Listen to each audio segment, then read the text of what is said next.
Salut les amis et bienvenue. On nous a dit les F-16, c'est le game changer. Ils avaient d'abord commencé avec les missiles à longue portée, Storm Shadow, ça sera du game changer. Après, les obus, ça sera du game changer. Après, les blindés, les Léopard 2, les Abrahams, les Challenger, ça sera du game changer. Les Bradley, ça sera du game changer. Je parle là de l'Ukraine, les amis. Ils ont menti. Et comme toujours, ils passent le temps à mentir. Et nous allons faire le boulot, les amis. Oui, on est là pour la réinformation, la rééducation et la réécriture de notre histoire. Le rappel historique avec des faits avérés, c'est aussi important. Et comme le mensonge n'a pas de longues jambes, de temps en temps, les menteurs s'oublient dans leurs propres paroles et ils font un travail formidable.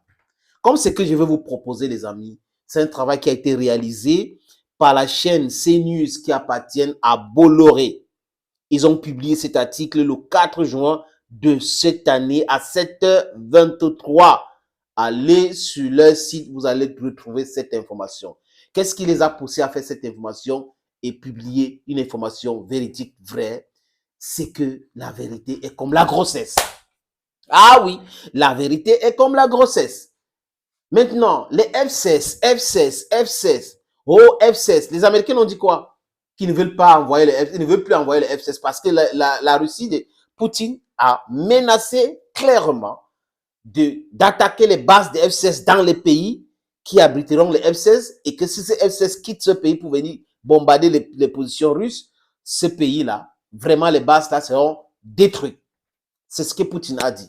Donc, si vous m'attaquez, je vous attaque de façon sauvage. Et ils sont briefés. La Bulgarie n'est pas d'accord. La Roumanie a peur. L'Hongrie a peur. La Pologne a peur. Pourquoi est-ce qu'ils ont peur? N'est-ce pas, c'est les gars qui disent qu'ils sont forts. Ils ont l'armée, ils ont l'OTAN qui les protège, parapluie et tout ça là. Mais l'OTAN, c'est un parapluie percé. Oui, c'est percé. Ah oui, les amis, disons tous ensemble, l'OTAN, c'est un parapluie percé. Parapluie comment, les amis? Percé. Mettez en commentaire, OTAN, parapluie percé. OTAN, parapluie percé. Oui, c'est plus... Ils sont allés chercher les problèmes là où il ne fallait pas. Attaquer la Russie et la Chine aussi, au même moment. Hein? Avec les bases militaires partout. 750 bases militaires américaines dans 80 pays dans le monde. Quel est le pays qui crée l'instabilité dans le monde alors? Pourquoi les autres pays ont les bases dans leur pays et que les Américains ont des bases partout dans le monde pour contrôler quoi? Pour créer quoi comme problème? C'est de ça qu'il est question. Ils mettent les missiles partout pour menacer les gens. Et quand les gens commencent à mettre les missiles aussi près de leur côte, ouh, ce n'est pas normal. Qu'est-ce qui est normal? Désinstallez tous vos bases militaires. Rentrez chez vous, construisez votre pays. Hein? Les gens ont besoin de cet argent. Les gens ont besoin de l'argent. Donc, donner de l'argent aux gens aux États-Unis, healthcare, education. Those are places where you should put this money. People are really in need of this money in the United States. Les amis, je vous fais maintenant le classement des meilleurs, des amis, des 10 meilleurs avions de combat. 10 meilleurs avions de combat au monde. Tenez-vous tranquille, hein. Je vais donner les caractéristiques parce que c'est un élément que j'ai devant mes yeux ici. Ça a été réalisé par la chaîne CNews. Oui, c'est en ligne. En 10e position, on a l'Eurofighter Typhoon. L'Eurofighter Typhoon qui a une vitesse de Mach 2. Ça peut voler à 2470 km/h. Il a été développé dans les années 80 par un consortium regroupant l'Allemagne, l'Espagne, le Royaume-Uni et l'Italie. C'est un avion birateur multi-rôle et doté d'une aile Delta en service depuis 2004. Il est décliné en version mono et biplace. L'appareil est toujours en production. En 10e place, hein, c'est Eurofighter Typhoon, les amis. On va aller. En 9e, nous avons le Su-54, le Sukhoi 57, je voulais dire, le Sukhoi 57. Ça a une vitesse de Mach 2. C'est un avion de chasse fugitif multirôle russe. de 5e génération. Ce chasseur polyvalent est équipé de 2 turboréacteurs Saturn AL 41 F1, extrêmement maniable. Il est toujours en production et utilisé pour la guerre en Ukraine. Voilà, cet avion est utilisé par les Russes, le Sukhoi 57. Il y a 8e, 9e, maintenant 8e. On a le F-16 Fighting Falcon. La vitesse, c'est Mach 2,05. Lancé par l'américaine General Dynamics dans les années 1970, cet appareil est capable de dépasser Mach 2. Entré en service en 1978, il n'est équipé que d'un seul turboréacteur. C'est l'avion de chasse le plus utilisé dans le monde. Selon Flight Global, quelques 2280 avions étaient encore en service en 2020, soit 16% de la flotte mondiale. Voilà l'avion en question. Hein. C'est en 8e place des meilleurs avions de combat au monde. C'est en 8e place, le F-16 qu'on entend de vous parler là, F-16 Fighter Falcon.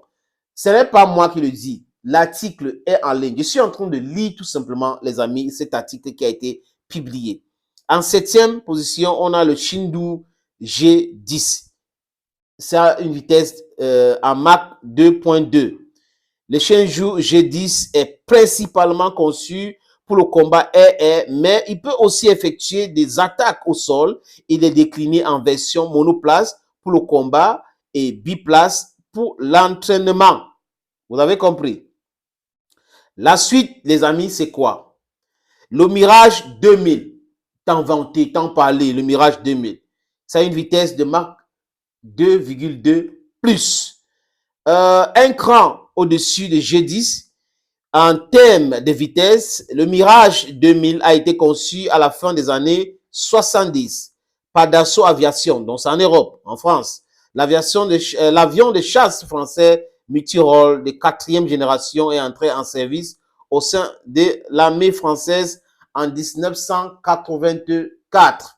Voilà. La suite, c'est quoi, les amis? Le F-22 Raptor. Ça a une vitesse de Mach 2,25. Initialement conçu pour le combat aérien, il est également capable d'assurer des missions de soutien militaire au sol, d'attaque électronique ou encore de renseignement d'origine électromagnétique. Il a été interdit à l'exportation en raison notamment de sa technologie furtive. L'appareil est donc utilisé exclusivement par l'armée de l'air des États-Unis. Voilà un avion qui est plus puissant que le F-16, mais les Américains n'envoient pas cet avion. Donc, c'est interdit à envoyer. On parle de F-16 parce qu'il y a plus de 2282 dans le monde. Vous avez eu les caractéristiques de cet avion, les amis. On va prendre la suite. La suite, c'est le MiG-29.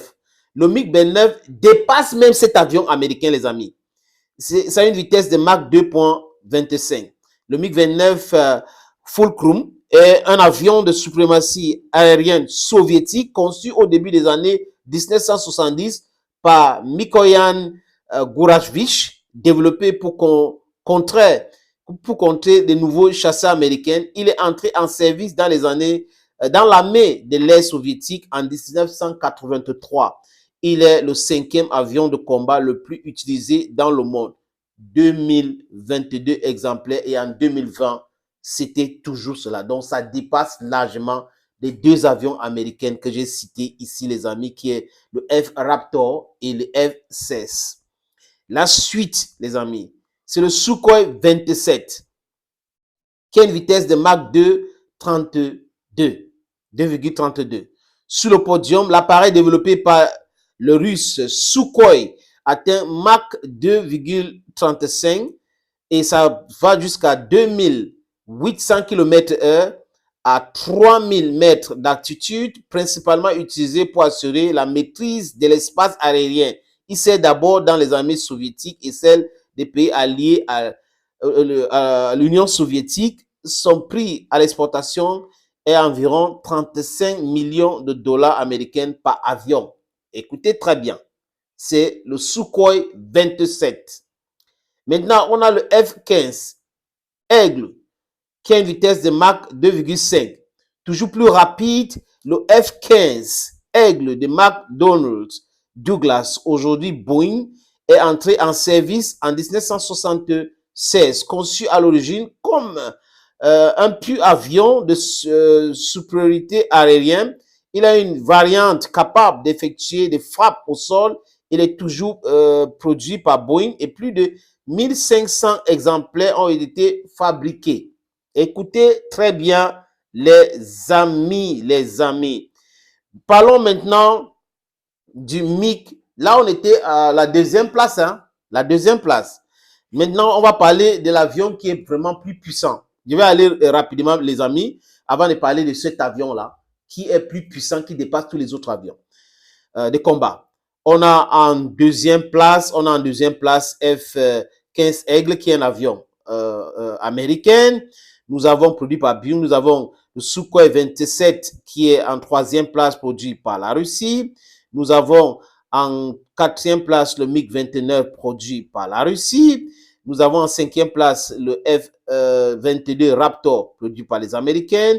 Sixième, on a le Mirage 2000, qui est un avion européen-français produit là-bas. Le Shenzhou G10, qui est un avion de combat produit en Russie. Nous avons le F-16 Fighting Falcon, qui est un avion produit par les Américains. Ça, c'est en 9e place. Non, en 8e place. En 9e place, nous avons le Sukhoi 57, qui est un avion produit par les Russes. Nous avons l'Eurofighter Typhoon, qui est produit par les Européens. Maintenant, en première position, c'est très important de parler et vous donner les caractéristiques, les amis, parce que on a tout entendu. Oh, les F-16, oh, les F-16, oh, les F-16, oh, les F-16. Les Russes n'ont pas des avions comme ça. L'armée russe n'est pas modernisée et tout. Vous avez vu le classement. Là, dans ce classement, on trouve plus d'avions. On a dit que le 9, je n'ai pas encore parlé du 10e. On trouve plus d'avions performants russes que les avions de l'OTAN, dont les États-Unis et 31 pays mélangés. Là, on parle de la technologie. Et comment est-ce que les gens peuvent être stupides à ce point de ne pas comprendre qu'ils sont en train de manger leurs propres vomissures? Ils sont en train de se mentir. Ils parlent, ils ne s'écoutent pas. Ils sont en train d'éviter les choses, mais ils ne s'écoutent même pas, les amis.